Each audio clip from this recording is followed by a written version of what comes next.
Denver Broncos wide receiver Marvin Mims was back at practice on Monday, which is a good sign of his status for Sunday's game against Tennessee. We'll tell you what his role may be and more here on today's episode of the show.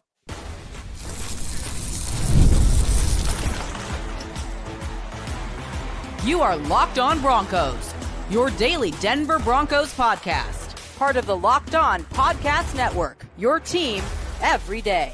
What's up, Broncos Country? Welcome into another episode, Locked On Broncos, your daily Denver Broncos podcast, part of the Locked On Podcast Network, your team every day. Marvin Mims was back at practice on Monday for the Denver Broncos, which is a great sign regarding his status for Sunday's season opener against the Tennessee Titans. We'll talk about his return to practice, and we'll also dive a little bit deeper into Sean Payton and the Broncos' smart approach that they are taking with inside linebacker Dre Greenlaw. And on top of that, we'll also discuss why Payton is excited about the Broncos' rushing offense here ahead of Sunday's game and why there is a sense of urgency to improve week after week in that specific category. You get all that here on today's episode of the show, which is brought to you by our friends over there at FanDuel. Right now, new customers can bet just $5. And if your bet wins, you'll get $300 in bonus bets to use across the app. I'm Cody Roark, Broncos reporter from Mile High Sports, joined as always by Sayre Bedinger, site expert over there, predominantlyorange.com. Thanks once again to everyone in Broncos Country. Thanks for tuning in, making us your first listen, however you choose to do so. Shout out to all the everydayers out there in Broncos Country. If you're not yet an everydayer,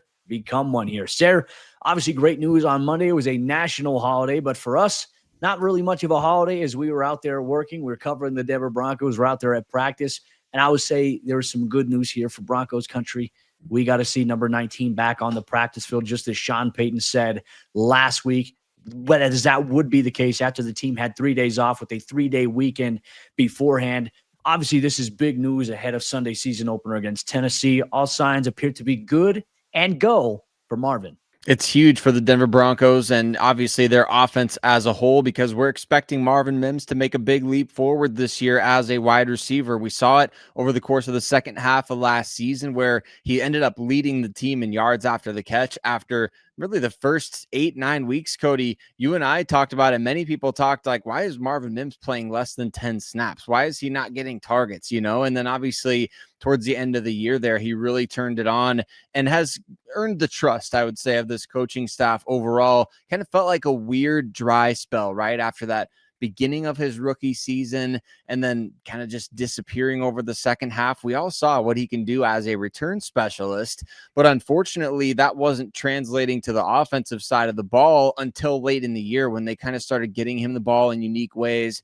And as Sean Payton said, that confidence is born out of demonstrated ability. And once Marvin started showing that he could do it, man, he started believing that he could do it all the time. And we saw him do it a lot over the course of those final handful of games there. So really excited for him, but also very curious to see what an expanded role for him looks like, because more work on the outside, maybe a little bit less in that gadget sort of role. Going to be fascinating to see how the Broncos utilize him as a chess piece in this offense. And part of me is wondering, too, whether or not Sean reveals his hand as to what he's going to do with Marvin. I still think that there are wrinkles that they want to add to the mix with what Marvin can do, and I'm certainly excited to see that. But it does seem like he's going to be a major part of the offense, which, I mean, you talk about last year, the numbers he put up and the touchdown stretch he went on down the line here for the Broncos to end 2024. Bo Nix's rookie season here.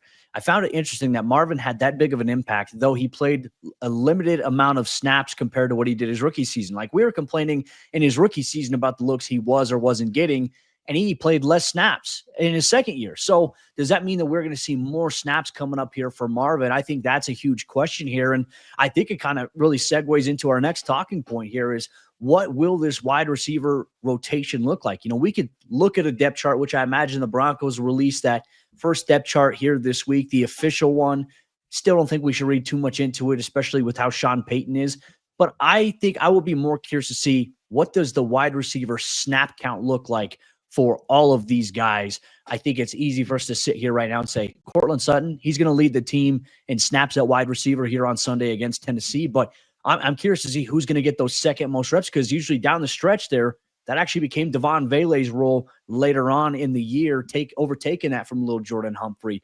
So who steps up, in your opinion? Who gets the second most snaps offensively here on Sunday? I have a feeling it's going to be Troy Franklin, Cody. I really do. I think his offseason, I believe that Troy, and I don't know this for a fact because I'm not in the building, but I believe that Troy is the reason that Devon Bailey got traded. I think with his breakout offseason, what he proved that he could do not only as a deep ball threat, but as a blocker in the running game, which we know we're going to talk about in today's episode, how excited Sean Payton is.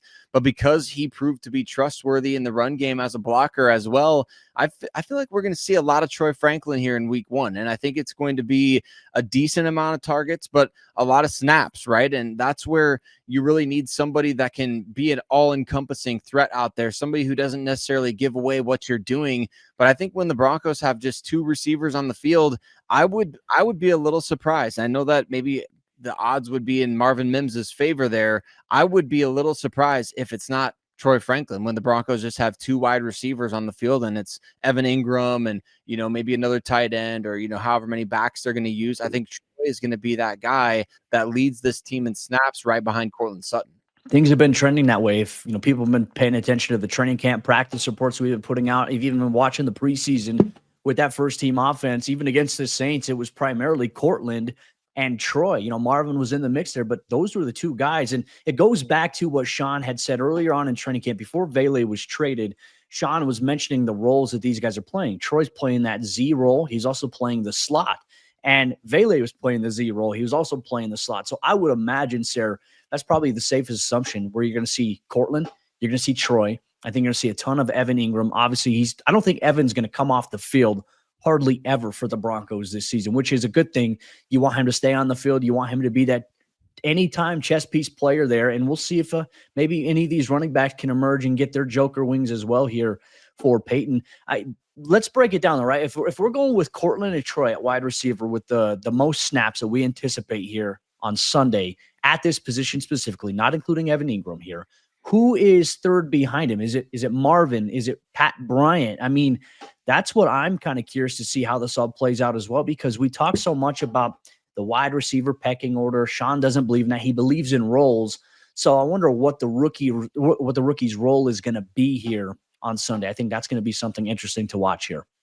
I'm fascinated to find out too, because like you mentioned, Marvin's snap counts last year, even though he produced at a high level down the stretch, he actually decreased in snap count and the percentage overall, which was down to 27% last year. So I think it's easy to kind of say right now, oh, well, obviously Marvin Mims will be one of the top 3 guys at receiver in snaps. But also you look back at last year and you kind of say, well, not so fast. I mean, they want to maximize his snaps, obviously, and they will, but yeah, I think there's a chance that it is Pat Bryant, right? Because Pat also showed during the preseason and training camp that what everyone, including you, Cody, was out there saying at training camp, that, man, he is the quarterback's best friend out there. He just kind of finds the way to the ball. Every time a quarterback drops back, he just has this almost unspoken trust with whoever was throwing him the ball. And I think he earned that with strong hands, the ability to make difficult contested catches. He gets open in scramble drill. He makes plays after the catch. He's just all around a trustworthy player, even as a rookie. So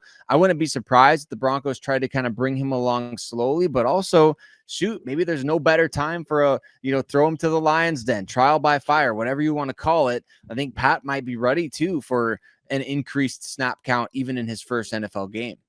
And I'm curious as well. We'll be following along. I'll be catching our good friend Tyler Rowland over there at Locked On Titans this week to kind of hear updates as to what the latest is on L'Jarius Sneed at cornerback. Obviously, they traded for him from Kansas City and proved to be a very valuable addition. But I know he just recently got activated off the PUP list not too long ago. So does that mean that he's going to be in line to play here against Denver in week 1, in an AFC game, which, hey, the stakes are always high. It doesn't matter. AFC games, got to take care of business in that category here if you're the Broncos. Quick little note here as well. There was a guest at Broncos practice on Monday. John Gruden was visiting Sean Payton. As we know, they had a friendly wager this past week as Eastern Illinois took on Dayton in football. Eastern Illinois obviously won that one. So I wonder if John was in town to maybe pay up or, to have to deal with that bet there to Sean, or also if it's part of Gruden's season preview that he's doing over there for the work that he's doing in the media world right now. So it was cool to see Spider 2 Y Banana at practice. Obviously, he and Sean are very good friends, and we'll see what people make of that going forward here. But Broncos Country, we're not done. We got a lot to talk about still here on today's episode of the show. We heard from Sean Payton in a Monday conference call there, and he told us why the Broncos are taking a smart and conservative approach with inside linebacker Dre Greenlaw. We'll share that and much more here on today's episode of the show. This episode is presented by Yahoo Fantasy. The NFL season is right around the corner this Sunday, and you can feel the buzz. Fantasy football season is also here. Everyone's researching, they're drafting, they're building their championship squads. And if you haven't joined a league yet, now's the time, and it's all happening on Yahoo Fantasy. This year, I'm playing fantasy football on Yahoo Fantasy, and you should too, whether you're a first-timer or a veteran creating your millionth league. Yahoo Fantasy is loaded with fun ways to compete and brand new features that make the game even better. And with season kickoff on September 4th, now is the time to start playing Yahoo Fantasy Football, which offers so many fun ways to compete. Want more ways to play? Try the brand new Yahoo Fantasy Guillotine League mode, where the lowest scoring team gets eliminated weekly until one team is left standing. Want to play instantly with friends? Try the new Draft with Friends mode. Prefer the classics? Get your crew together and go head-to-head in a private league. No crew, no problem. Join a public league, the easiest way to play. The NFL season kicks off September 4th, so don't wait. Start your league now. Draft now at yahoofantasy.com/LockedOnNFL. That's yahoofantasy.com/LockedOnNFL. The Denver Broncos don't just want Dre Greenlaw for a good time. They want him for a long time, right? We love that the Broncos brought him in this offseason in free agency. Maybe one of the most, highly anticipated free agent pickups for this team in quite some time, Cody. But again, you want him here, you want him around for a long time, not just a good time. I mean, if the best memory of Dre Greenlaw is similar to Jarrell Casey joining the Denver Broncos, then it was not a successful transaction. So Broncos Country, we're going to tell you why a conservative approach for Dre Greenlaw and maybe a couple of others on this defense or on this roster is really the wise approach by the Denver Broncos. But want to say quick thank you to all of you that make us your first listen of the day every single day. If you're not already an everyday listener of Locked On Broncos, we'd appreciate so much. You take a couple of seconds, hit follow wherever you listen to podcasts, and subscribe on YouTube as well. Cody, let's talk about why the smart approach with Dre Greenlaw is maybe to withhold a little bit of instant gratification. I know that obviously everybody, knew coming in that Dre Greenlaw had a bit of an extensive recent injury history, right? I mean, had the Achilles injury in the Super Bowl a couple of seasons ago.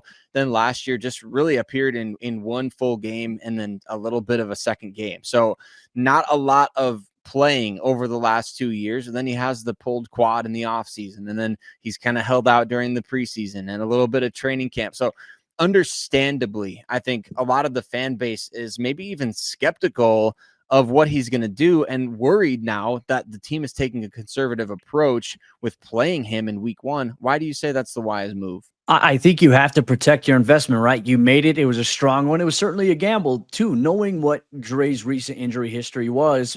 All that to say, though, even though those injuries happened to him, and yes, he had the scare in April when he pulled his quad while working out, the Broncos, they want to get him to the regular season. The goal is if they want to get to the Super Bowl, the goal is to have Dre Greenlaw there and ready and available to play. And I think it's smart because even Sean mentioned it last week in the media scrum before everything, gets to the regular season schedule. He brought up the idea, and you and I talked about this, of maybe having Alex Singleton and Dre Greenlaw on a pitch count here. And that's not to say okay, hey, if these guys play, 3 snaps on one series and the defense gets off the field, they force a 3 and out. Okay, now we're going to put a new crop of linebackers in. The idea here, I think, doesn't apply. And we'll find out obviously here on Sunday, but I think that we'll see Alex and Dre play quite a bit. Now, if you get to a point where your defense is on the field for 70 snaps against the Titans, that right there is a problem in and of itself. But Sean said last week, we don't want to put these guys in for 70 snaps week one. We want to be smart with it because the goal is to have them throughout the entire season. We caught up with Broncos head coach Sean Payton on Monday in a conference call. Here's what he had to say about the team's approach here with Greenlaw and how we see it playing out and ultimately what the team's goal is for him. He hadn't played in the preseason, but he's gotten a lot of work. We are being smart. We're being conservative relative to the approach. It's a long season. And so, most importantly, having him not only healthy early on, but for the long haul is the goal. Bo and his staff do a great job of that, better than anyone in the league. And so I think with each player, you have to treat them accordingly relative to the injuries, the injury history, the position they play, and yeah, is there always risk when you're lining up out there playing a position like that? There certainly is, but he's very much in tune to what we're doing. I think that's a smart approach by the Broncos, Cody, and it should excite fans. Honestly, it should be the most exciting thing to hear him talking about this team taking a longer term, more conservative approach, because it really backs up the fact that he believes that this team can be playing deep into the season. Like you said, if the Broncos go on a run here, shoot, they don't want to be without Dre Greenlaw, because they were like, well, we got to play we got to play him as much as we possibly can in the first 2 weeks because we're so desperate. They're not taking a desperate approach here. They're taking a measured, conservative approach. He's going to play. He got work in the offseason. Nobody is more in tune to his medical right now than the Denver Broncos. And obviously, with the way that they're approaching this, the end goal is in mind. That's the big thing. That's the most important thing. You're playing with the end goal in mind of getting to the Super Bowl. Now, you got to win games to get there, obviously, and he's going to help you do that, but you want him to help you all along the way, not just for part of the journey. Well, and I think that's why they're very comfortable right now of playing Justin Sternad if they need to. Will they play Corene Reed, so to speak, necessarily as a rookie? I don't know. I mean, I would be a little shocked if that was the case in terms of this linebacker rotation, whereas I think what we may see here this week, I'll give an early prediction. I think that you'll see guys like Lavelle Bailey, maybe Jordan Turner, maybe one of the two of those guys will get that call up there essentially from the practice squad to game day elevation. Lavelle obviously has some experience. Is it a lot? No, but he's been working with that defense quite a bit here as a primary guy behind Sternad or alongside him throughout the preseason and all throughout training camp when Alex and Dre were not on the field yet, when they were having days off, or if they were, being brought along, in a smart way here as they have all offseason long. I think that they are okay right now saying, yeah, if we have to play Justin Sternad and elevate Lavelle Bailey to get some reps into play, yeah, we're okay. We can certainly do that. And there might even be times where you could see maybe the Broncos defense is on the field for 9 or 10 plays on one series. Let's hope that they can get off quick, right? That's the goal. You don't want to be on the field that long regardless. And let's say that is the situation, though. Maybe you take Singleton off the field for one series, Greenlaw off, just to be safe. But because every time you're on the field, you run an inherent risk. Sean acknowledged it. And it's like you can't be scared to put him out there, but I think you have to be smart with it, right? And I think so much of it is, okay, after that first series, these guys come off, hey, how'd that feel? How are you feeling? If they're feeling good, okay, let them rock and roll. If you get to the point where you're at like 60 snaps defensively, 70 snaps defensively, then you dial the curtain back a little bit. But hopefully the Broncos aren't in a situation where it's so close of a game late. If Denver's on the field that many times and it's close late in the fourth quarter and you need those guys on the field, are you really going to pull them off the field in a potential game-sealing scenario? I can't see it. I can't see it at all. Yeah, I can't either, Cody. I think it's a little bit different. I know that Sean used the analogy of a pitch count, right? But it's a little bit different than that because, the Cubs have this rookie pitcher this year who he's never played a full MLB season before. He's awesome. He's been pitching really well, but every game that he goes out there, there's like a certain number that they're like, you ain't going past this. So if it's 5 innings, if it's 7, I don't think it's going to be like that with these guys, right? Like you said, in clutch situations or, depending on the circumstances. But it's fair to mention that Dre Greenlaw also has not played on a full-time basis since 2023. So at the same time of, yes, we want to make sure that he's out there for the big moments, also got to keep in mind here that he's going to, as the season goes along, his body will get more and more used to something that he used to do. He hasn't done this. Anybody that's listening to the show that hasn't done anything since 2023, you want to pick it right back up right now. Like if you haven't been in the gym or your body has, he's talking. Why are you calling me out like football. That? Yeah, right. Cody, get back to the gym. It's been since 2023, man. No, I'm just kidding. I didn't go to the gym. I didn't go to a gym class for 3 months since my wedding began. I went back to my gym that I go to and went into a class and it killed me. So, I mean, I get it. I know exactly what you're talking about. You were calling me out there. Exactly. That was good. Dude, I didn't even mean to do that. Look at that. That was just a perfect timing sort of situation there. But yeah, I mean, it's the same type of deal. Like, he's been practicing, he's been rehabbing, but there's a big difference between those things and playing football, which the last time, again, 2023, he played 89% of the snaps for the 49ers. So really, really big, overarching context that needs to be considered when thinking about Dre Greenlaw simply playing against the Tennessee Titans. And the goal is for him to play week 1. The goal is for him to play in the Super Bowl potentially, but all season long, the Broncos want him around. So the approach right now is smart. The Broncos, they're taking that approach here. So we'll see how it all plays out here. Broncos Country, let us know your thoughts here on Dre Greenlaw here on today's episode of the show. But we're not done yet. Broncos Country, we still got a lot to break down as game week is officially here. And we'll go through, and Sean Payton will tell you himself while he's excited about this team's run game, even though that there were some mixed results during the preseason. You'll get that much more here on today's episode of the show. Today's episode of Locked On Broncos is brought to you by our friends over there at FanDuel. And as you all know, FanDuel, they are America's #1 sportsbook, and the NFL season is here this week. And FanDuel is making sure that you're ready for kickoff with a can't-miss offer, because right now, new customers can bet just $5, and if your bet wins, you'll get $300 in bonus bets that you can use all across the app. I love using the FanDuel app because it fits however you like to bet. Player props, building a same-game parlay, or even jumping in live as the action unfolds. And as we're looking at FanDuel right now, Evan Ingram this week, he's plus 195 to score a touchdown, minus 114 to have at least 34.5 receiving yards. So some fun action there on Broncos tight end Evan Ingram in his first game with the team. So are you ready to play? Download the FanDuel app now by visiting FanDuel.com to get started. That's FanDuel.com to place your first $5 bet. Today's episode is also brought to you by our friends over there at the Upside app. And listen up, Broncos fans. Are you still paying full price for gas? Stop leaving money behind. Get real cash back every time that you fill up with the free Upside app. Simply download the free Upside app in the App Store or Google Play right now and start earning cash at the pump today. Use our limited time promo code touchdown and get an extra 25 cents back per gallon on your first fill up. You could make up to $300 a year just from buying the gas you already needed. Don't let this offer drive on by, right? Download the free Upside app now using our limited time promo code touchdown for a limited time 25 cent per gallon bonus. That's promo code touchdown. Offers vary by user and location. Go to upside.com for terms and conditions.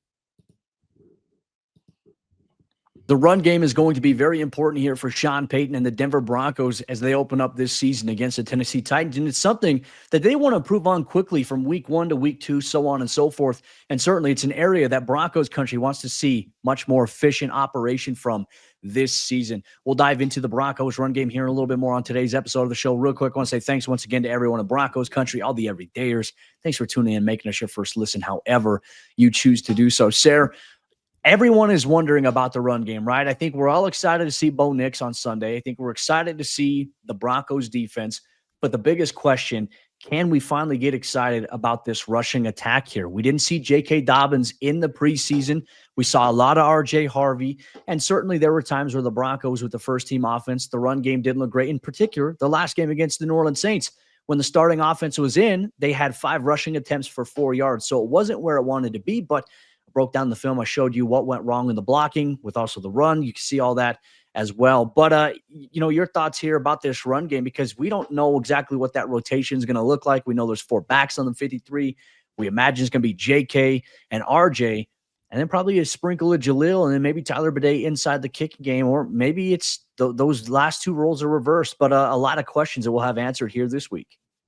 Yeah, to keep the pitching analogies going a little bit here, Cody, I want to see this running game when it's settled in. You know what I'm saying? Like, a pitcher might get off to a shaky start, but when he settles in, he gets dialed in, man, that's when you really start to see some good stuff happen. So I'm giving the Broncos right now the benefit of the doubt because we haven't seen J.K. Dobbins and because they have not had the opportunity to really settle in as their running game, what they're executing, what they're trying to execute over the course of a game. Yes, we want to see them start hot. Yes, we want to see them start ripping off 10-yard, 20-yard, 30-yard runs right out of the gates. But at the same time, once they settle in, that's what I'm excited to see, is when they get into the flow of a game, when you get into Sean Payton's, okay, now he's not just trying to call plays to get guys involved in the game, but now we're calling plays to play the chess game against another team. We're getting that, that extra offensive lineman out there. We're getting the 2 tight end sets. We're disguising things. I know we didn't see a ton of that stuff in the preseason because the starters only got so many snaps to play.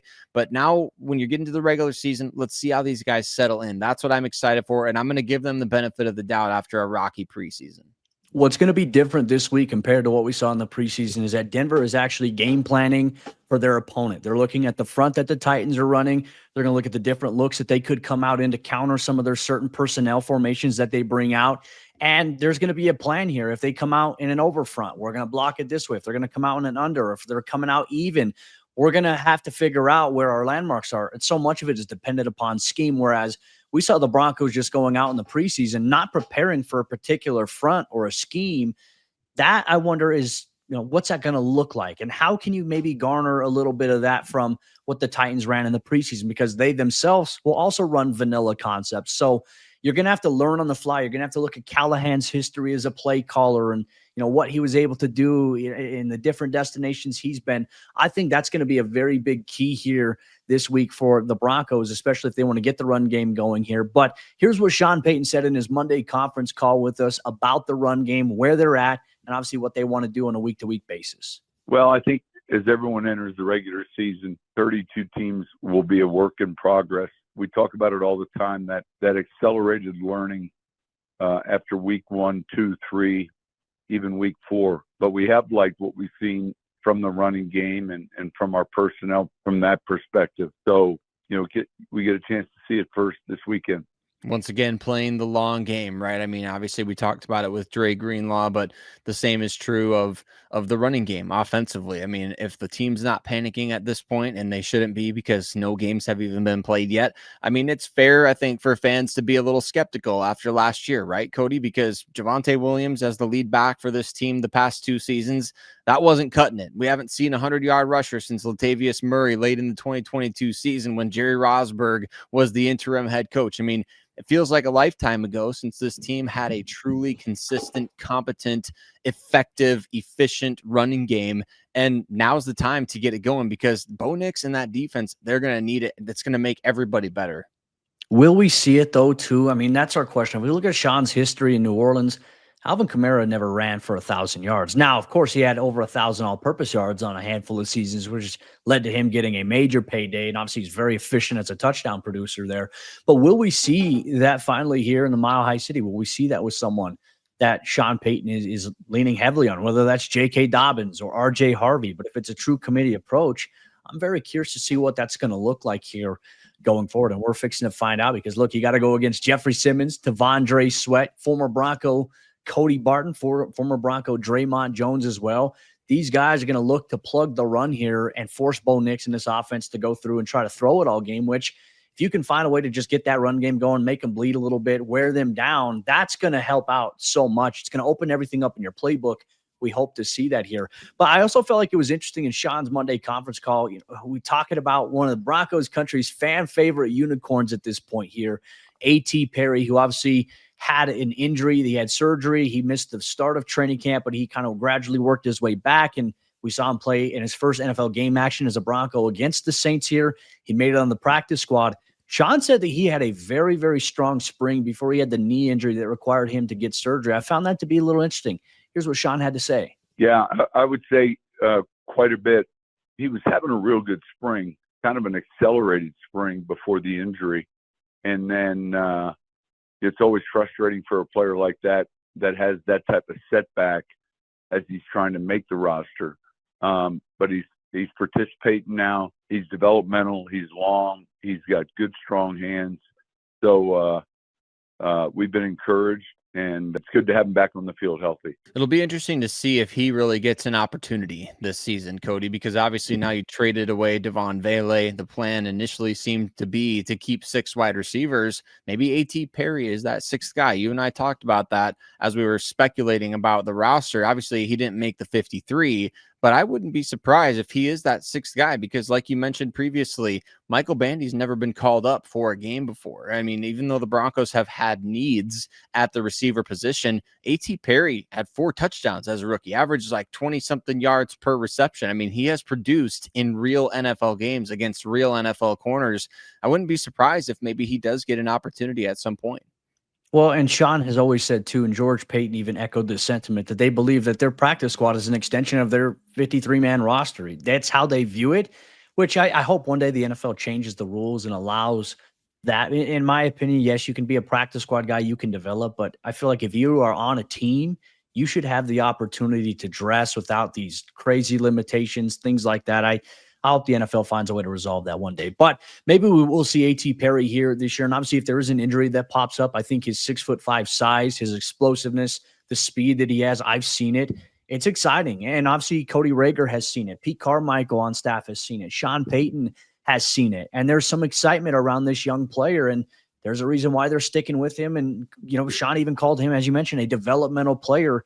He's someone that could maybe play in 2 years from now for this team, maybe even this year if called upon. That's where the Broncos roster is at. That's a good strength about the sign of the depth that they have.